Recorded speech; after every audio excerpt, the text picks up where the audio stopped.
Hello guys and welcome to my new video, and there's more PTR testing, guys, and we tested 3 more bosses with Holy Priest. And I know, guys, a lot of people are wondering how's Priest gonna do. Is Holy Priest nice? Is Holy Priest getting better? A big kind of disclaimer before these videos: anything can change, it's only early PTR. There's not a lot of changes for healers right now. Priest is one with the exception.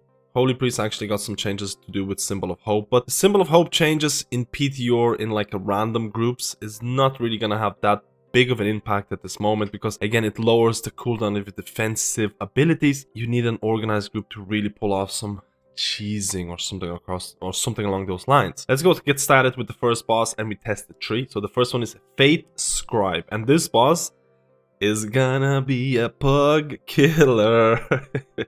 Oh boy. Okay, how do I start with this one? There is some interesting mechanics. The start of it is very simple. You just get these kind of like beams that are gonna face towards you. You want to make sure it's not gonna face towards you, because it's gonna shoot out in a straight line. Very simple, kind of like dodge this, avoid this. Very simple. Outside of that, you have to remember, I was running Holy Priest, I was running a flash concentration build. The raid was not that big, so my single target healing was actually pretty nice. And you can see me using a lot of heals and using or maintaining my flash concentration with 5 flash heals. But generally speaking, you can see here it was pretty easy at the start. The interesting part, what happens to Fatescribe, is when you get to the intermission phase or the second phase, whatever you want to call it, and all of a sudden you can see the ground. There is kind of these like mini circles with these kind of runes. They start to move, and all of a sudden, at least for our group size, you had these 3 runes that you had to slot into. So what happens is that you get these runes like a blue light on them throughout the room, and you also get this kind of like a slot where you need to rotate the rune to slot into, and you need to do it for 3. Oh, you have to do it 3 times. But in order to rotate the little inner circles clockwise, you need to have an odd number of players within an active rune. In the same way that you want to rotate it counterclockwise, you need to have an even number of players. You can see how this is going to get muddled up and confusing, because you only need 1 player in a raid group who can technically completely destroy this. So if you don't realign the rune in its right position, you're going to just outright wipe. Everyone's gonna die. So you can see how, at least in our group size, you need at least 6 players doing this, because if you need an odd or an even number of players, you're gonna have to have at least 2 players trying to attempt to rotate it like counterclockwise. So this is very interesting, because it requires group coordination, it requires multiple players to know exactly what they're doing, and multiple players to follow that rune. There was a lot of gimmicky mechanics in terms of you have to move with the rune, you have to like... It felt like there were certain parts that were a little bit broken. The adds used to spawn during that phase. You need to nuke down the adds, but then after you kill it, you kind of go back to phase 1 mechanics. So it wasn't all that interesting. Again, there's possibly more things happening. This is the heroic version.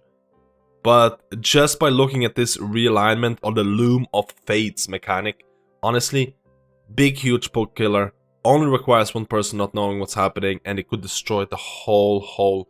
It could wipe the boss or the group over and over again by just 1 person not following what everyone else is doing. So let's go and move on to the second boss that we're testing, and that is going to be Remnant of Ner'zhul. And this was, honestly, some people hated it. I actually really liked this fight, and I think it was really interesting. It has some of the most simple mechanics out there in terms of how you're going to approach this. You're gonna have 2 people who are gonna get this debuff, and those 2 people are going to explode after a certain amount of time, and they're going to do a raid-wide knockback. Now, why do you care about knockbacks? Because you're in this little kind of platform where you can easily get knockback. And also, there's another mechanic called Orb of Torment, which is basically an ad that needs to be brought down to 1 HP. You pick this orb, and you have to knock it over the edge. So there's always going to be, or periodically, there's going to be a person at the edge. So Blizzard was like, how can we mess that up? We're gonna have 2 people who gonna knock everyone off if they're dispelled at the wrong time. Did I mention that? They can also be dispelled. The 2 people who get the debuff that's gonna knock them, they can also be dispelled. And they also leave stuff when they're dispelled. They leave crap on the ground that's gonna get bigger. The 2 people that get this debuff, they move to the edges. We found out that you're only going to get knocked back in the opposite direction that you're facing. So, if you get the debuff, you go and face outwards. You face the edge of the ring. And when you get dispelled, you get knocked back into the raid group.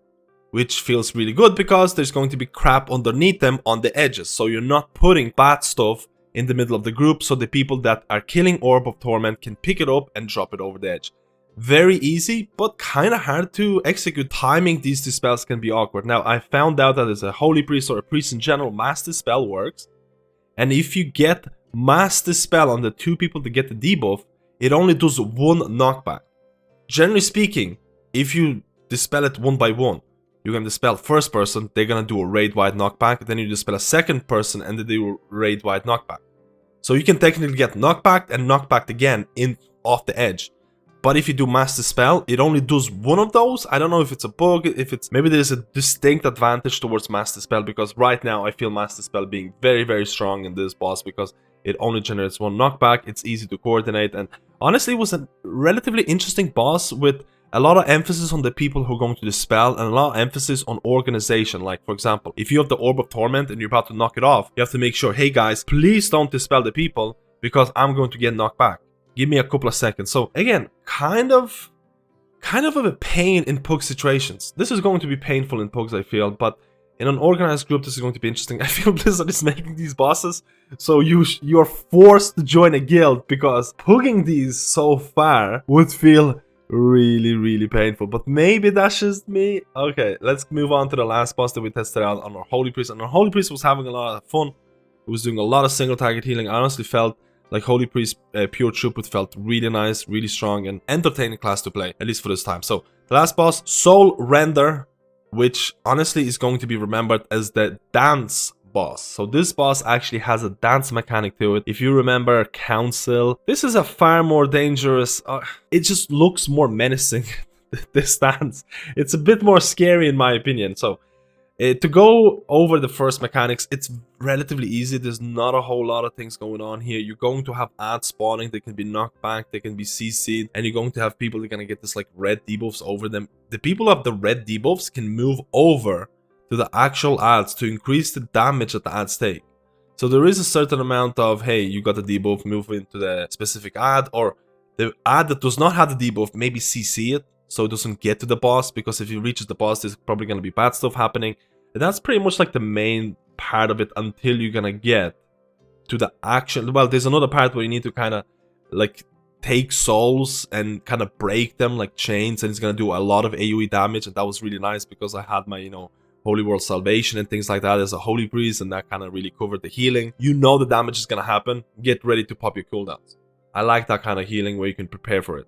But the dance itself is relatively fun. There is a very easy way to negate the dance. Basically, you're gonna have these like reds, like a red C animation happening where you're only gonna have one slot in the whole room where you can stand and not get killed. But the whole idea is that it's going to happen really, really quickly. So you want to stand really close to the very start of the platform because you're gonna have less space to run to the safe area.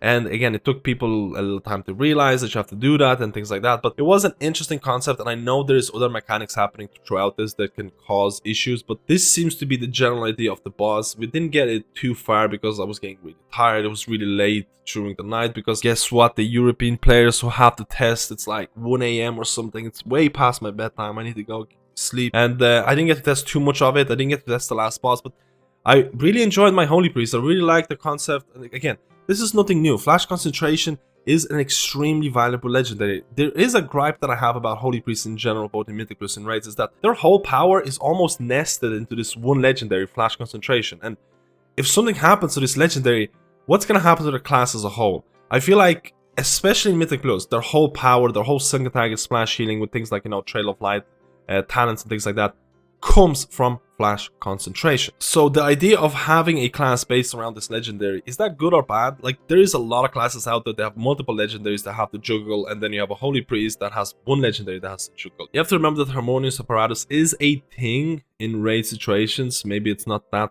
or as popular as it used to be, but it is all about Flash Concentration, and the legendary really did help me out in terms of healing. My single target healing felt really strong. My mana regeneration was okay-ish, like I could kind of go crazy. I could proc stronger heals with Resonant Words and things like that. So Holy Priest felt, again, like a good or a solid healer in the raid situations. I don't think unless there's going to be some insane symbol of hope cheesing. I'm not sure if enough has changed around Holy Priest to make them like mandatory for raids. I still feel that there is a couple of other healers out there that at this point are still looking to be a bit more optimal towards that, world first raiding or whatever, like in these really high-end groups. If you're looking to pick up a solid healer that's amazing for beginners, honestly, I feel Holy Priest has to be the #1 healer that I recommend for anyone who's looking to get into healing. Flash Concentration Holy Priest 9.1 is looking like a solid choice, guys. Let me know how you feel about this video. Let me know if you want me to test more healers, more bosses. And if you enjoy this content, please like and subscribe. It lets me to continue doing these videos. And I'll see you in my next guide.